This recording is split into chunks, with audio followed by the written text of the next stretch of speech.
Bon, après avoir vu donc la représentation d'un mouvement harmonique simple suivant un axe X ou Y, voilà, vous voyez qu'on peut représenter G est représenté dans l'intervalle AB et P est représenté dans l'intervalle PN MN. MN. Donc voilà, soit il peut être représentable suivant X ou suivant Y. Et donc dans tous les cas de figure, on a des fonctions périodiques. Alors je fais un petit rappel ici.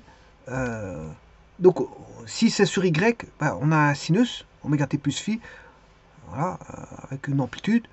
Bon, on peut représenter ça par voilà, une roue de vélo ou un disque tournant, voilà, pour lequel il y a une lumière qui jaillit et qui va frapper un écran et on verra l'ombre du clou qui est sur le pneu. Dans ce cas-ci, ben, on peut mettre sur un disque tournant un objet et voir, voilà, percevoir par une expérience similaire, je veux dire, le phénomène vibratoire. Un phénomène vibratoire. Euh, voilà, il faut partir sur base d'un mouvement circulaire uniforme pour décrire un mouvement vibratoire. Alors, on a la description de trois paramètres qui vont intervenir, sachant que la pulsation est constante, puisqu'on a une vitesse de rotation constante, on tourne dans le sens entérologique avec une vitesse constante. Voilà, et on a une amplitude donnée, et l'élongation est comprise toujours entre moins A et plus A. Voilà. Et alors on peut s'exprimer en tours par minute ou en radians par seconde.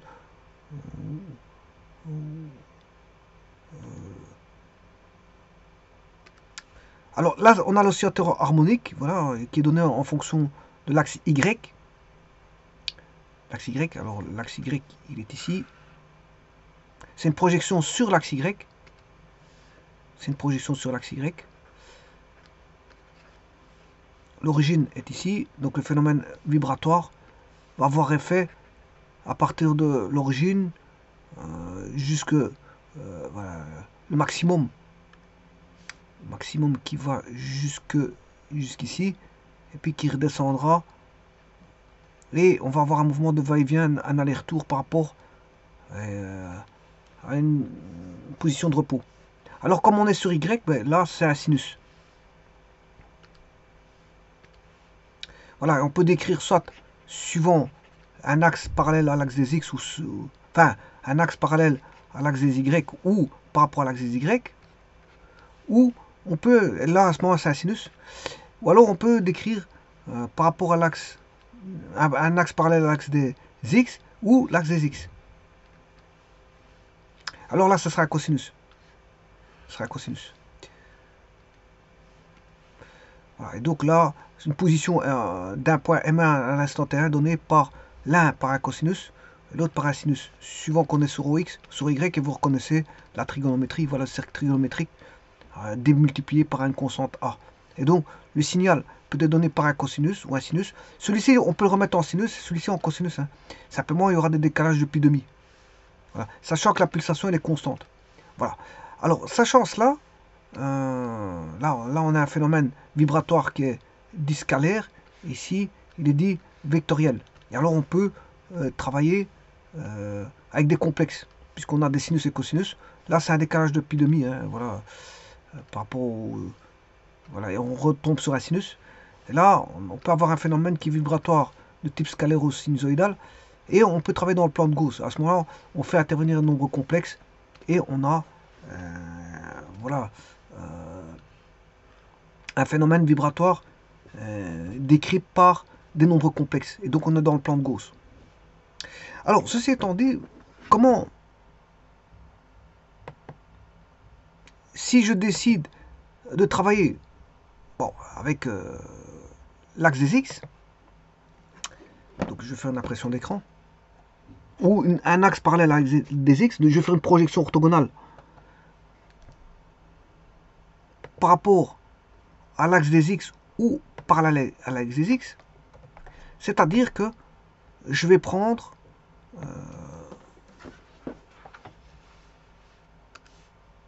petit instant, je vais faire une coupure. Voilà. Je vais travailler avec l'axe ici.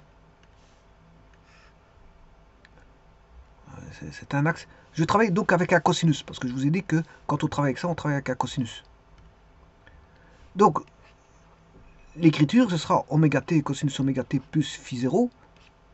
Voilà, avec une amplitude A. Ouais. Donc, maintenant, supposons que je mette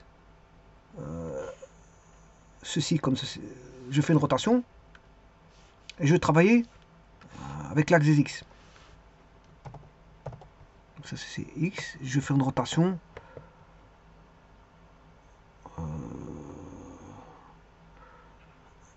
Petit instant. Faire pivoter de 90 ou moins 90, peu importe. Voilà.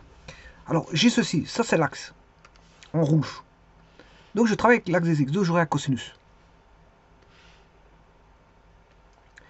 C'est juste l'axe X qui est remis, voilà, en vertical. Alors qu'il est horizontal, bien sûr. Donc, je vais remettre l'axe X.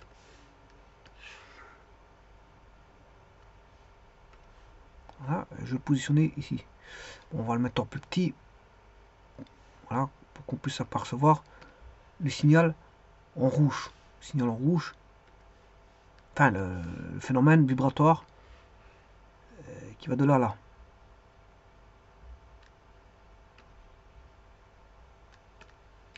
Avec une position de 0. Voilà. Alors, le 0, bien sûr, il est là. Le 0 ici, c'est la position de repos. Voilà, c'est la position de repos. Donc le phénomène vibratoire va vibrer autour de cette position de repos qui est le point C, qui est le centre. Voilà, donc en fait le phénomène vibratoire, il va faire ceci.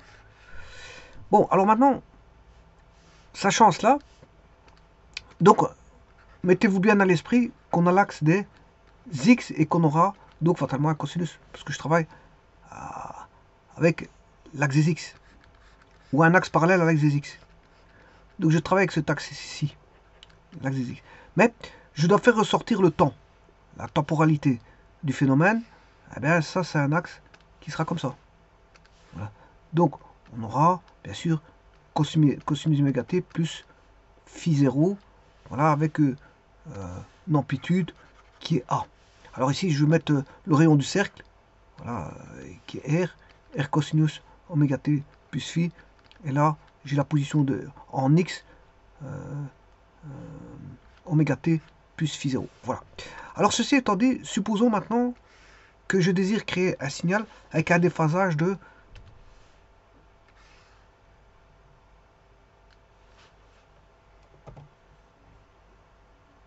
pi sur 4.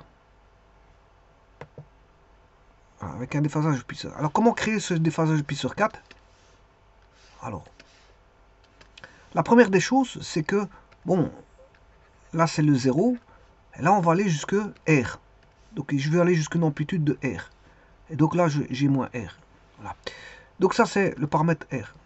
Maintenant, si phi 0 égale pi sur 4, maintenant c'est de construire l'axe temporel. Alors, c'est de construire une référence. La référence, c'est la période. C'est t.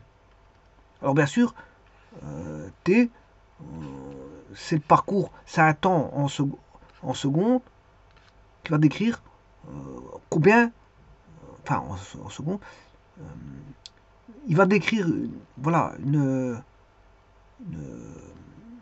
va dire un cercle, voilà, de pi, et la vitesse, elle est constante. Et cette vitesse constante, bon, on tourne dans le sens entéroologique, la vitesse constante, elle vaut 2pi sur t. Ça veut dire que on va la rechercher pour un tour. Pour un tour, si vous connaissez pour un tour, vous connaissez pour 10 tours, ou 20 tours, ou 30 tours, parce qu'on connaît la vitesse, elle est constante, elle est toujours la même. Donc vous cherchez pour un tour, vous l'aurez. Donc ici, pour un tour, on a 2pi. Mais elle est effectuée en une période t. Donc la référence c'est t. Il faut construire un t. Alors comment construire un t? Ben, vous sélectionnez, c'est vous qui choisissez combien de graduations vous aurez pour la période. Alors supposons que t égale 8 graduations. Alors bien sûr c'est des graduations régulières. Supposons que j'en mette une ici, 1, 2, 3, 4, 5, 6, 7, 8. Voilà. Là, j'ai mis 8 graduations. Alors, donc, ça veut dire que pour t secondes, ben, il va parcourir 2 pi. Donc, c'est-à-dire que, supposons que je vais construire avec phi 0 égale 0 dans un premier temps. D'abord, faire phi 0 égale 0. Et puis, je mettrai le décalage de pi sur 4. Alors, là, vous avez un cosinus. Donc, on aura 0. On a 0 ici. Alors, cosinus.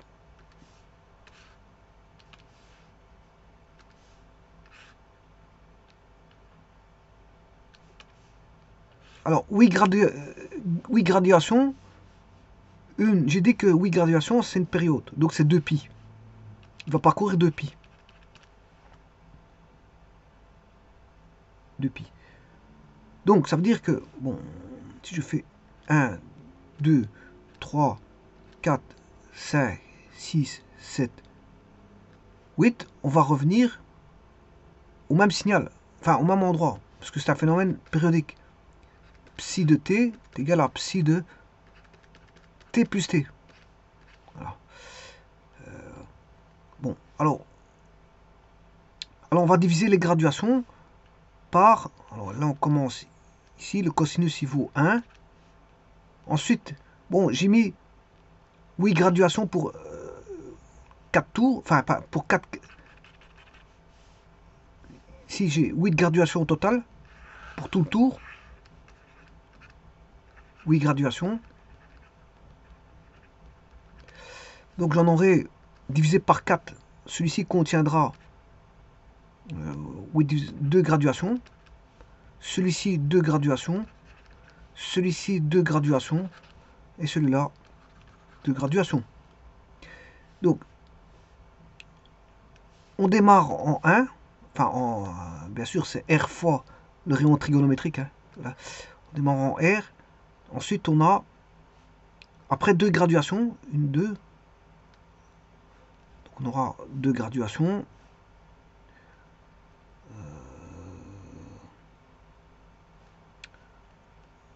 Donc, 1, 2, 3, 4, 5, 6, 7, 8 graduations. Voilà. On va dire ça comme ça.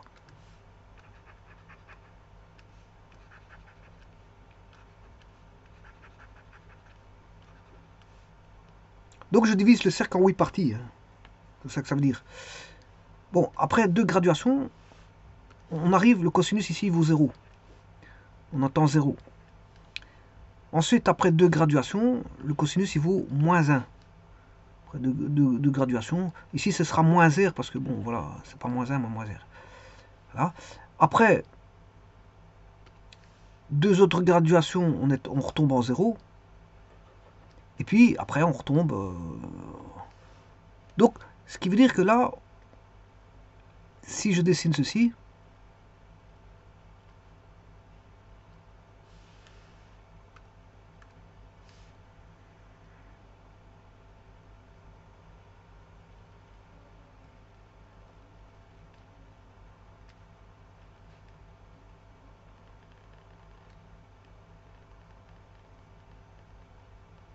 voilà, ça c'est avec phi 0 égale 0. Maintenant, ici, si je mets phi 0 égale pi sur 4, on aura x de t est égal à r cos oméga t plus pi sur 4. C'est-à-dire que, bon, il faut décaler tout de pi sur 4. Alors que pi sur 4, c'est quoi pi sur 4? C'est 180 divisé par 2 et par 2, ça qui fait 90, ça fait 45. Donc c'est-à-dire que c'est ici. il faut décaler, c'est une graduation, il faut tout décaler. Attention que c'est plus pi sur 4, plus pi sur 4, on va vers la gauche. Hein. Si vous faites moins pi sur 4, vous allez vers la droite. Ben ici, c'est un décalage vers la gauche de la fonction usuelle qui est cosinus. Donc celui-ci, je vais rechercher une graduation ici. Voilà. Alors là, on aura un maximum à ce niveau-ci. Ce sera après deux graduations, donc 1, 2, on aura 0.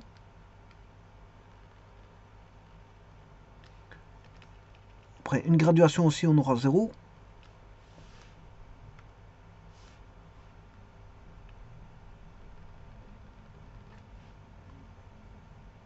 On aura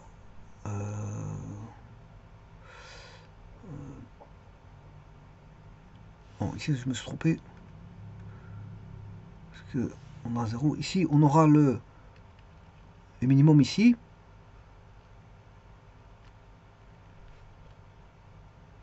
puis on va retomber en 0 ici. Non, c'est pas ça. Le 0, on va l'avoir ici. C'est toujours une graduation en moins par rapport à l'autre. Voilà, ici. Et on va voir le maximum ici. Voilà. Et ça, c'est le signal avec phi 0 égale pi sur 4 qui est déphasé de pi sur 4 par rapport à phi 0.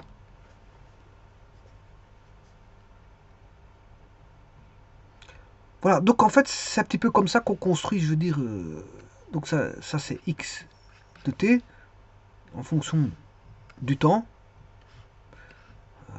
avec deux signaux, un qui est décalé, un qui est en phi 0 et l'autre qui est décalé de pi sur 4. Et c'est toujours comme ça qu'on construit. Donc qu'est-ce qu'il faut faire? Il faut aller chercher une référence, je veux dire, temporelle, qui est la période. Vous fixez pour cette période des graduations, et ces graduations là on a toujours 2 pi. La période là fera. Alors sachez aussi que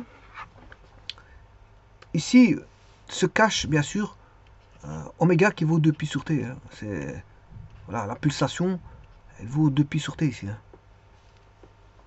La pulsation elle vaut 2 pi sur t. Et bien sûr comment on appelle ça, l'amplitude elle vaut R. Donc le signal est connu complètement parce qu'on connaît tout. Voilà, on connaît le R, on connaît la pulsation, voilà, on connaît la phase de départ, on connaît tout. Donc on a les trois paramètres, on sait dessiner la fonction. Mais ici c'est pour attirer votre attention que je travaille avec cosinus parce que je travaille avec x de t. C'est une projection sur x. Voilà, c'est x de t. Bon, soit vous décidez de travailler avec x ou y de t, soit vous faites on va dire une projection sur l'axe des x, ou soit une projection sur l'axe des y. C'est pas un problème. Je vous remercie.